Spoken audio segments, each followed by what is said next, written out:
It's an honor to introduce this panel of distinguished speakers. First is Virginia Heckert. She is curator of photographs at the Paul Getty Museum in LA. Prior to that, she was curator of photography at the Norton Museum of Art in West Palm Beach, Florida. Virginia has organized a number of exhibitions at the Getty, and that's what she will talk about. Among the exhibitions are Bernd and Hilla Becher, Irving Penn, Sigmar Polke, Ed Ruscha, and she has also written for publications, Getty publications, such as Ed Ruscha and Some LA Apartments, published this year, Some Aesthetic Decisions, the Photographs of Judy Fiskin, 2011, Irving Penn, Small Trades, 2009. Virginia, floor is yours. So good morning, and thank you, first of all, to Carolina and the team at the Archaeological Foundation of Photography for making our visit here so welcome and enriching with the visits to the various museum and commercial gallery collections. We've really had a wonderful, informative time here, so thank you to all of you. The J. Paul Getty Museum is part of the Getty Trust, which was established 60 years ago in 1953, and it has 4 programs: the museum, the Research Institute, the Conservation Institute, and the Foundation. There are 2 sites: the Getty Villa in Malibu, which is a recreation of a Herculaneum villa, completed in 1974, 2 years before the death of Mr. Getty, though he never had the chance to see it. And the Getty Center in Brentwood, completed in 1998 with the buildings designed by Richard Meyer and a garden by Robert Irwin.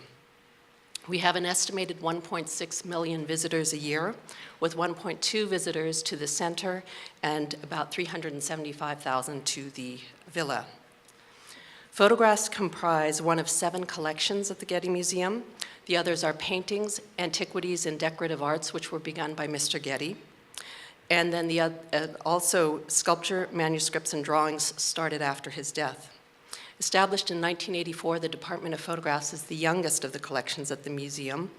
Founding curator Weston Neff brought together approximately 30,000 photographs from several internationally prominent private collections, from which I show you a few highlights.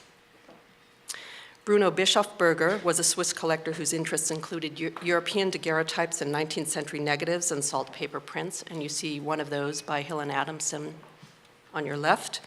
André Jam, whose collection included stellar holdings of 19th century French photography, including this print by Charles Nègre. Arnold Crane, a Chicago-based collector whose interests range from the work of 19th century pioneers William Henry Fox Talbot and Hippolyte Bayard to 20th century masters Man Ray, Laszlo Moholy-Nagy, and Walker Evans. Sam Wagstaff Jr., with wide-ranging interests in photography's use as a medium of aesthetic expression, from Hillen Adamson, Nadar, and our favorite, Julia Margaret Cameron, to 19th century landscape photographs, as in this image by Watkins, and 20th century masters, including Man Ray, as you see here. And finally, the 5th collection was that of Volker Kamen and Georg Heusch, with an emphasis on 20th century German photography, including deep holdings of August Sander, with 2 examples shown here, Albert Ringerpatch and Bauhaus holdings. The acquisition of another dozen groups of photographs or monographic collections in 1984 immediately transformed the Getty Museum's collection of photographs into one of the finest in a museum in terms of its breadth and depth. The overall strength of the collection was determined by the individual strengths of each collection that formed it. European and American photographs of the 19th century and first half of the 20th century were represented most thoroughly, in many cases with hundreds of examples by recognized masters of the medium. The collection has continued to grow in the 29 ensuing years, with the dual goals of complementing existing strengths and selectively filling gaps, which were established under Weston Neff's tenure. It now numbers approximately 110,000 objects, which are accessed by Maker. Overseen by a staff of 7 curators, the collection is made available through our study room and an active program of international loans. It is also made available through research that leads to exhibitions and publications. Weston Neff would always say, we don't collect to fill the storerooms. Since 1986, the Department of Photographs has organized over 120 exhibitions, first at the Villa, and you don't have to read them all, and then on the plaza level of the West Pavilion, one of 4 buildings dedicated to the permanent collection at the Getty Center. And here I'm showing you a list of these exhibitions. As you can see, most of them have derived from the strengths of the permanent collection, with many of the monographic displays providing the occasion to publish highlights from the collection in small Infocus books, of which I show you a few here, each of which reproduce approximately 60 images, as well as the transcript of a colloquium-style conversation between Getty curators and international experts.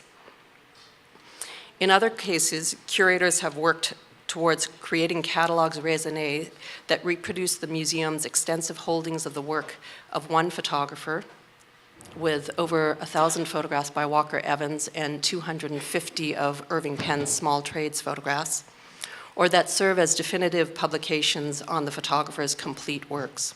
And here are the examples of Julia Margaret Cameron and Carlton Watkins' mammoth photographs. The Department of Photographs bears the distinction of being the only department in the museum that collects works from the 20th century, and increasingly, especially with the help of our Photographs Council, from the 21st century. Because of this, and because of the light sensitivity of the works in our collection, there have been relatively few opportunities for photography to be integrated with other parts of the permanent collection. Occasionally, photographs are included in rotating exhibitions organized by the Drawings Department. And here I show you a few slides of works that were brought together, 14 total, including 3 paintings, 4 works on paper, and 7 photographs, to highlight the work of Degas at the Getty, or the exhibition Images of the Artist, which was organized in 2011, which brought together drawings and sculpture from the museum's collection, prints from the Research Institute, the museum does not collect prints, and a dozen photographs from the museum's collection, including, as you see here, works by Andy Warhol, a self-portrait, and Man Ray, a self-portrait of types, as well as Nadar Kertész and Lucas Samaras. The 40 works ranged in date from about 1600 to the 1970s, with 2 examples shown here, indicating portraits of approximately the same date, but in different mediums. In a more unusual instance, an exhibition organized by the Manuscripts Department earlier this year introduced a 19th century view of the Garden of Gethsemane by James Robertson into the context of biblical and courtly narratives of medieval manuscripts from Belgium, France, Germany, and the Netherlands. Photographs provided an important counterpoint to paintings in the exhibition Courbet and the Modern Landscape, presented in our Special Exhibitions Pavilion in 2006, with painted and photographed depictions of the forest of Fontainebleau or stony cliffs near the Loire River, demonstrating a shared interest in capturing the atmosphere of these landscapes. The exhibition's curators even decided to include a few contemporary photographs to suggest the merging of close observation of nature and emotional self-expression evidence in Courbet's work finds resonance in the work of artists today who similarly photograph landscapes with which they are intimately familiar. The work they included was by Anthony Friedkin, and pardon my spelling error, of waves. Friedkin is a Los Angeles-based photographer who also grew up surfing. Not sure how successful this combination was. One notable example of photography being given a place of prominence in the galleries usually reserved for another collection was the exhibition Antiquity and Photography, presented at the Getty Villa when the villa reopened after extensive renovation in 2006. 19th century photographs of ancient sites and monuments provided visitors with a sense of rediscovery to better imagine the contexts in which works on view throughout the villa, which is now dedicated entirely to the Antiquities collection, might originally have been found.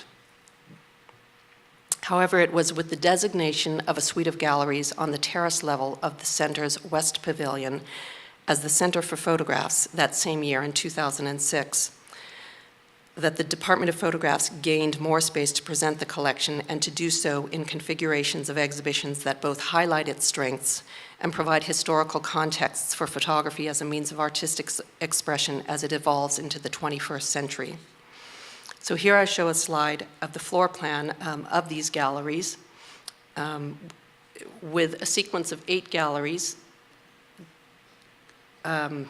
providing approximately 7,400 square feet or 600 square meters for exhibitions, and a separate gallery, which we refer to as the Infocus Gallery, of 800 square feet or 75 square meters on a different rotating schedule so that we can ensure visitors that photography will be on view at all times.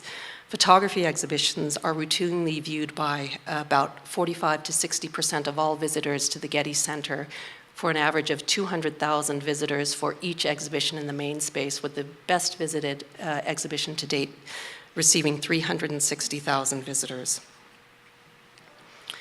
In the main space, we often organize a pair of related exhibitions, with the larger of the 2 exhibitions featuring an artist of historical importance whose work is held in depth in the collection, and the smaller space may introduce the work of a contemporary artist whose work reveals similar thematic or aesthetic concerns. Recent pairings include the work of Peter Henry Emerson and John Humble, in which the work of both photographers demonstrated an interest in the role played by water in daily life and the local landscape, East Anglia in the 1880s and 1890s for Emerson, and the Los Angeles River for John Humble in the 1990s. August Sander and Bernd and Hilla Bescher, both demonstrating an interest in typological cataloging of their subjects, with a clear line of influence from Sander's project of documenting German citizens of the 20th century to the Bescher's portrayal of industrial architecture throughout Western Europe. And sorry, I wasn't sure the previous slide would show. To Paul Outerbridge and Joanne Callis, with both artists embracing the heightened emotionalism lent by color printing to staged or fabricated scenes. And here I show catalogs from those 2 exhibitions to indicate that catalogs usually accompany each of the exhibitions we organize. A combination of exhibitions in the larger space might also bring together a monographic exhibition in the front galleries with a thematic or group show in the back galleries, perhaps demonstrating the shift in concerns between one photographer's documentation of Asian countries for Western audiences in the late 19th century and the use of the medium by contemporary artists in one of those countries today. So Felice Beato's exhibition ranging from China, Japan, and Korea to an overview of contemporary Chinese photography, or suggesting historical precedents as in the examples of celebrity portraiture that may have inspired Herb Ritz to make his name in this area. Our current exhibitions propose the theme of the window as a favorite subject for photographers since the beginnings of the medium, as well as for Abelardo Morel, whose work with the camera obscura over the course of the past 20 years fully embraces the metaphor of the camera aperture as a window. The work that you see in the signage for the window exhibition is by Uta Barth. We have also organized exhibitions that utilize the entire main space, using the Infocus Gallery to provide context. The exhibitions are not necessarily matched up, but staggered slightly in terms of their scheduling. Dialogue Among Giants, Carlton Watkins and the Rise of Photography in California, was matched with Infocus, the Landscape. And Irving Penn's Small Trades exhibition found its counterpart in Infocus, the Worker. The Infocus exhibitions in our Gallery 006 have allowed us to present a cross-section of the permanent collection in exhibitions organized around themes such as the landscape and the worker, which you just saw, as well as the nude, the still life, or staged photography. And here I show a selection of publications that have accompanied these exhibitions.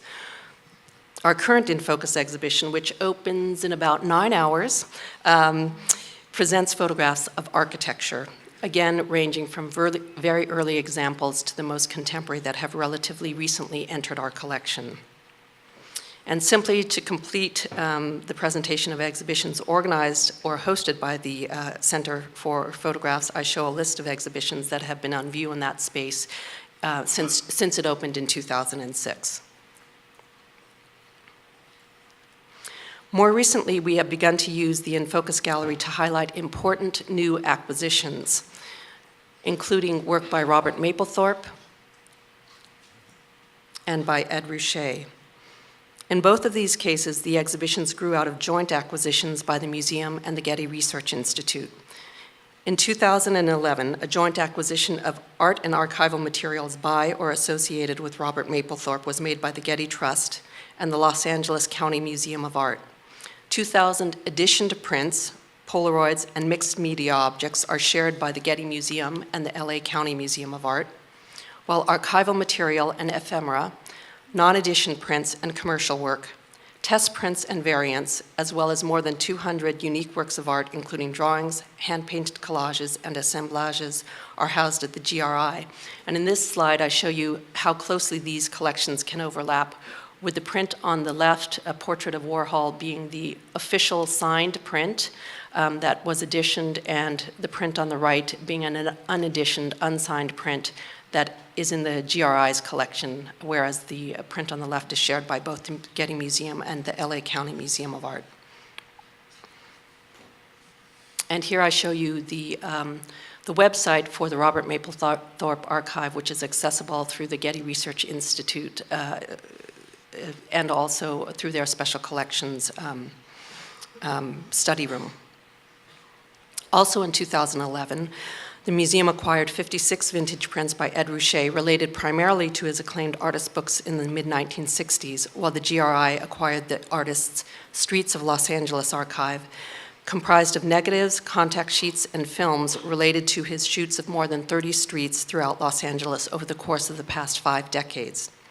Here I show you examples of the 17 prints of gasoline stations that entered the museum's collection, and a sample of the apartment building's 31 prints that also entered the museum's collection, versus the 3 maquettes for the every building on the Sunset Strip that are part of the GRI's collection, as well as contact sheets from other shoots, this one of the Pacific Coast Highway done in 1974, and then an example of some of the ephemera and notes that comprise the Streets of Los Angeles archive.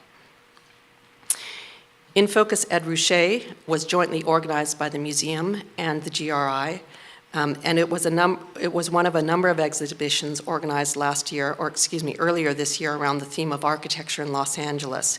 This initiative, called Pacific Standard Time Presents, was sponsored by the Getty Research Institute and the Getty Foundation, and here you see,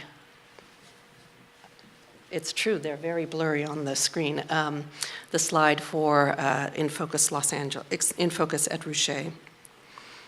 Increasingly, opportunities for contextualization and collaboration for photography occur in conjunction with the GRI, which houses archives and related material, including those related to photography of the 20th century. Other instances of complementary collections that make the Getty Center an important destination for researching both photographs in the museum's collection and archival materials at the GRI include Edward Curtis, Paul Outerbridge, Albert Rengerpach, Franz Roh, and Edmund Heskey, some of whom have already been the subject of exhibitions organized by the museum. An area of shared interest is the 19th century, particularly images of the Mediterranean, Near East, and Far East, with many individual prints and albums having entered the museum's collection in 1984, most notably in the collections of André Jam, Arnold Crane, and Sam Wagstaff, and this continuing to be an area in which the GRI actively collects. Guest curator Kathleen Stewart Howe, the director of the Pomona College Museum of Art, organized the exhibition In Search of Biblical Lands from Jerusalem to Jordan in 19th Century Photography, a very long title, 2 years ago, featuring works from both the museum's collection and the GRI's collection. Another instance in which photographic collections at the museum and the GRI had complemented each other or provided a context for one another occurred when the exhibition Brush and Shutter, Early Photography in China, which examined the origins of the medium in China and the country's tradition of export painting, was scheduled to coincide with the Getty Center's, with the Center for Photographs exhibition of Beato's work in contemporary Chinese photography.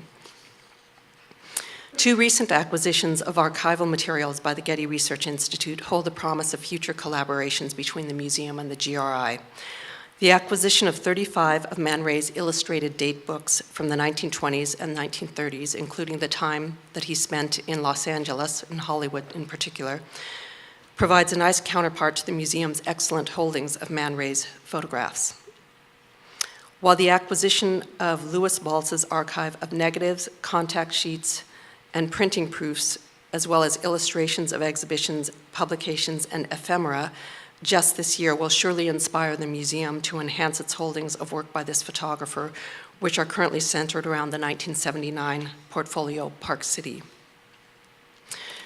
So I hope this presentation has given you a sense of how the program of exhibiting photographs at the Getty Museum takes as its point of departure the very rich holdings with which the collection was established in 1984, just under 30 years ago. The fact that photography is the only collection that includes works that date from after 1900 within a museum of art whose holdings in all other collections end at 1900 can provide challenges for the presentation of contemporary work. However, by continuing to build a collection in a manner that fully embraces its existing strengths, we seek to provide a trajectory from recognized masters and masterpieces to more recent practices, utilizing exhibitions to illuminate this trajectory. Thank you.